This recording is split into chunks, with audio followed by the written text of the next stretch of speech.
guys, it's me, Jego, and muling nagbabalik.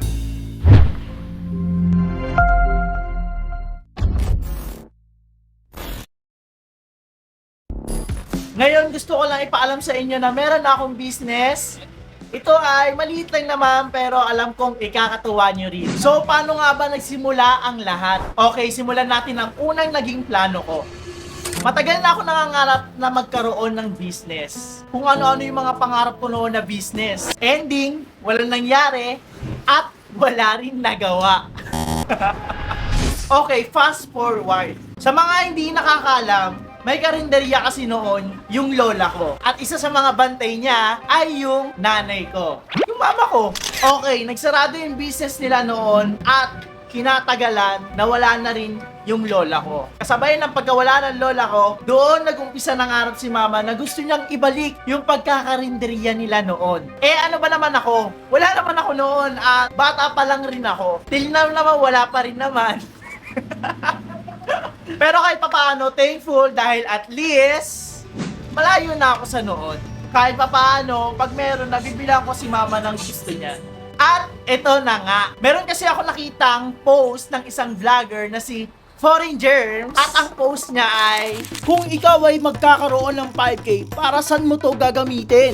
Sumagot naman si mama. At nakita ko yung comment doon ni mama. Sabi niya, magsisimula ulit ako magkarinderya. syempre, knows yun na yan sa mga magulang natin na pala comment sa mga ganun. At di natin sila masisisi dahil nakahawak na sila ng cellphone. At kaya yun, kung ano-ano na yung ginagawa. Syempre, may mga magulang din tayo na comment doon, share post doon. At syempre, pinasok na rin ng iilang magulang ang pagre-reels. Ngayon, nung nakita ko yung post na yun, napaisip ako na what if si mama na lang? Total, matagal na lang pangarap yun. Tulungan ko na lang siya. Si mama na lang ang magtayo ng business at tutulungan ko na lang siya. So, meron ako natitirang pera at dali-dali kong tinanong si mama. Kailan mo balak magsimula, ma? Meron pa naman ako extra dito para kahit papaano makaipon tayo sa Pasko. Wah! Ano nga, ma? Jika. Sige, G!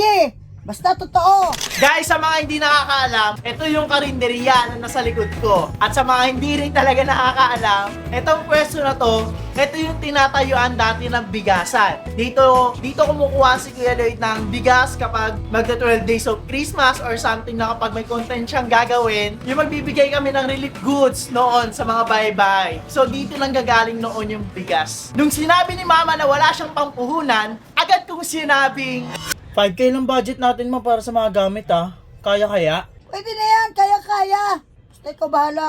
Basta makapagsimula na. Okay na yun. okay, dito pa lang talaga nagsisimula ang plano. So, ano nga ba talaga ang naging plano namin? At ayun, na-take down na nga ni mama lahat ng mga bibilhin. Kinabukasan agad-agad kaming nagpunta ng Divisoria para bilhin lahat ng mga kailangan. Nagpunta kami sa mga ilang bilihan ng mga gamit pang karinderya. Ilan sa store ang napuntahan namin hanggang sa nakahanap kami ng mura. Ang budget lang naman namin ay 5K, pero ang total ay 4K.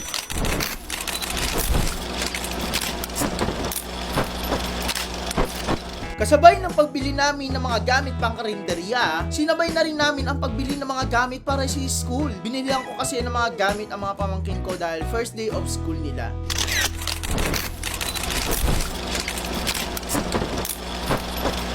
After namin bumili sa Divisoria, dumaan na muna kami ng simbahan para magpasalamat sa lahat at humingi ng gabay sa gagawin namin ni Mama. At nasaktuhan ko pa, may nag-shooting sa Quiapo. After magsimba, dumiretso naman kami sa mga sikat at pinipilahan ng mga trending na food dito sa Quiapo. Ito yung dragon fruit at sotanghon. Grabe, sobrang sarap niyan. Hoy, in fairness, sobrang sarap niyan. Grabe yung sotanghon, wala kang masasabi. 10 out of 10. And syempre yung dragon fruit, ang sarap din.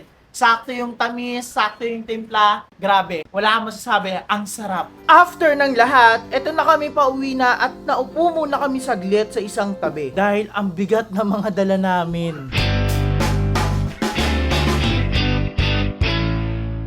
Gumising kami ni Mama ng 3 a.m. After no, nag-asikaso na at pumunta na kami ng palengke. Nagsimula na kami mamili ng mga kakailanganin sa mga lulutuin. Inuna namin ang karne. Dito namili si Mama kung anong mga part ng karne ang bibilhin. After niyan, namili naman kami sa gulayan. Dito pumili na si Mama ng mga isasahog niya at bumili siya ng napakarami. Napakamot pa nga ako ng ulo dahil ang daming bitbitin. Pero sabi ko, dead ma, mahalaga makauwi. Eto picture ko. Kung may carrot man, ako, eto, taga-bit-bit ni Mom.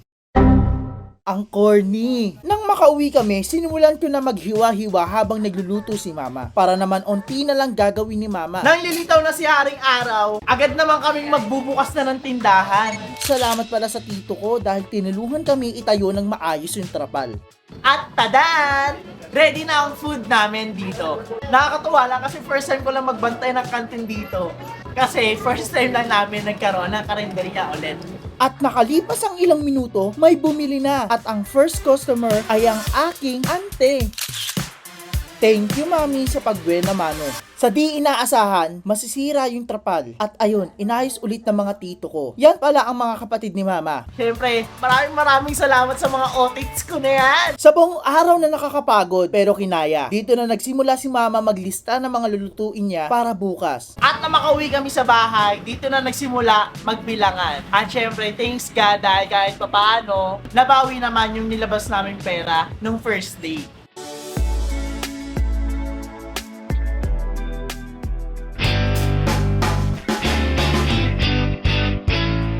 Gaya na nangyari sa first day, eto, nag-ready na kami at dali-dali kaming pumunta ng tricycle para sumakay papuntang palengke. At eto, nasa biyahe na kami. Dito na ako nagsimula mag-video kasi dito ko lang naisip kung ilalabas ko pa ba tong video na to. Siyempre, for sure marami rin kasi talaga nag-aabang na sa mga achievements in life ng mga bawat BNT. So, gusto ko lang i-share sa inyo to Kaya, nagdalawang isip ako kung ilalabas ko pa ba tong video na to.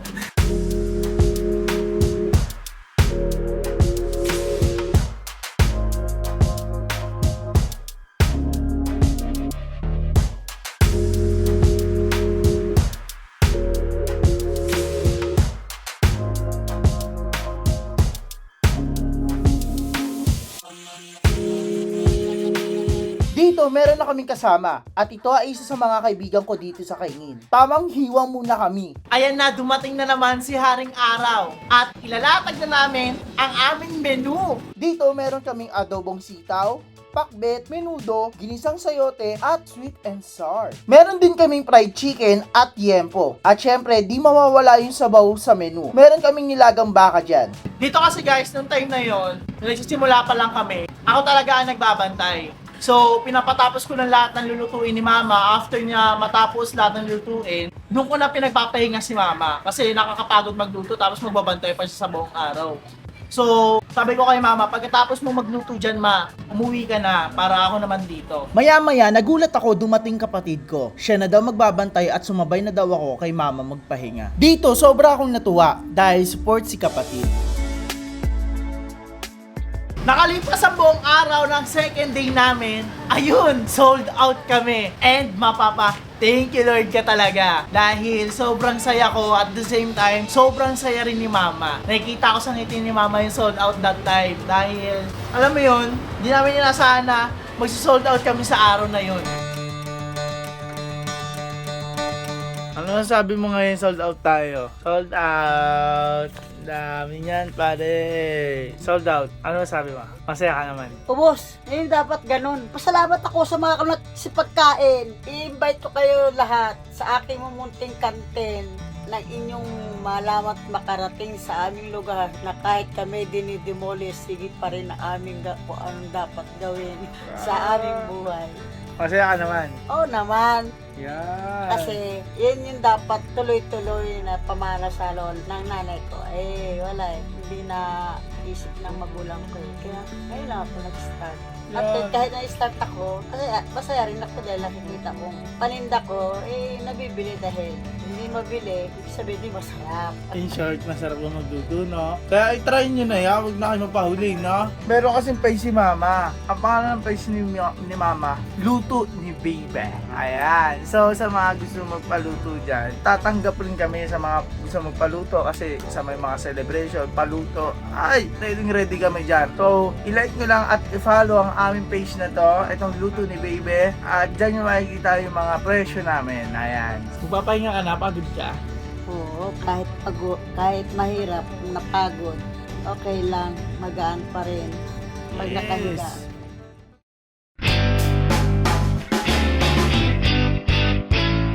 As usual, ginawa na lang namin ulit ang ginawa namin nung first day and second day. Bumiyahe, namalengke, at hinanda ang mga pagkain. Ang menu namin dito, meron kaming giniling, bangus na steak, chop suey, fried yempo, pritong isda, at Bicol Express. At dito sa third day, dumating naman ang aking bayaw. Maraming salamat sa pagbisita, bayaw, sa munting karinderya ni Marieta. Sumapit na naman ang buong araw at ito na naman kami. As usual, gaya ng una, nagbibilang na naman kami. Kasabay ng pagbilang namin kung magkano ba ang kinita, si Mama naman ay naglilista kung ano ang lulutuin niya para bukas. This is it! Di na masama, di man sold out, at least kahit papaano, onti na lang ang natira. Dumating ang linggo, araw ng pagsisimba. Bumiyahin na kami papuntang Baclaran para magpasalamat kay Lord at para humingi ng gabay. Lord, maraming salamat sa lahat. Salamat dahil sa tulong mo nagawa ko to kay Mama. Siguro small to sa ilan pero grabe ang impact nito para sa amin. Naway patuloy niyo lang po kaming gabayan sa araw-araw. Walang hanggang pasasalamat, Lord. After simba, syempre di mawawala ang pagsa-celebrate sa small achievements. Kumain kami ni Mama dito at syempre after kain, pumunta kami sa bilihan ng tsinelas. Nakakatawa dito sa paglabas namin ng fast food, meron siyang nakitang gumamela. Tapon mo na yan. Hindi bibigay ko pa sa ninyo. Marami ganyan sa simbahan sa akin. Tapon mo na yan dun. Pag nahawakan ko yung tapon. Paparusahan ka ng santo ninyo, bibigay ko nga sa kanya eh. Nang makarating kami dito sa bilihan ng tsinelas, prinang ko si Mama sa gumamela. Nasaan flower mo? Saan mo nilagay? Wala. Yan. Pinahawak mo kasi yan eh. Tinawa ko ito. Basaan. Kumakapit sa itim eh. Tara balik tayo sa dinana natin. Turuin mo. Ma. Na talaga po si Jake. Isa sa mga nakakatuwa dito sa experience ko sa pagkakarinderya nung una. Meron kasing kumain dito at pinambayad nila yung chicharon. At syempre, nakakatuwa kasi tinanggap ni Mama eh. So, pumayag siya na ibayad yung chicharon dahil nga wala pang benta yung nagbebenta ng chicharon. Tawag doon parang chicharon vendor ba yun? Basta yun na yun. May mga naglalako kasi dito ng chicharon so wala pa silang benta. Kaya ayun na lang yung binayad nila yung kanilang binibenta na chicharon. And that's it guys. Dito ko natatapusin ang video na to. And syempre kung nakaabot ka dito sa huli, press 18 dahil September 18 birthday ko eh. So press 18. So ayun, maraming salamat kayo sa pag-support sa akin at patuloy na naniwala sa akin at naway patuloy nyo pa rin akong suportahan sa mga susunod na araw, susunod na upload at sa mga gagawin ko pa. So guys, huwag nyo kalimutan mag-follow sa Facebook page ni Mama Ayam, Luto ni Baby. Eto, papasukin namin to and hindi ko na naman to ginagawa para sa akin eh. So, ginagawa ko to para kay Mama, para may extra income siya. So, eto guys, yung page na yan is, dito pwede kayo mag-book ng orders kung gusto nyo, online paluto, si Mama na lang mag-decide kung magkano yung magagastos sa gusto nyo ipaluto, ganon. So, nandito na rin naman kami na nagluluto ng mga ulam, what if pasukin na lang namin rin yung online paluto. And ayun guys, huwag nyo kalimutan mag-subscribe sa aking YouTube channel, Jericho Delenya, and syempre, sa ilang channel ng Bakla ng Taon, at syempre sa YouTube channel namin, na main channel namin, ay BNT Production. So that's it guys!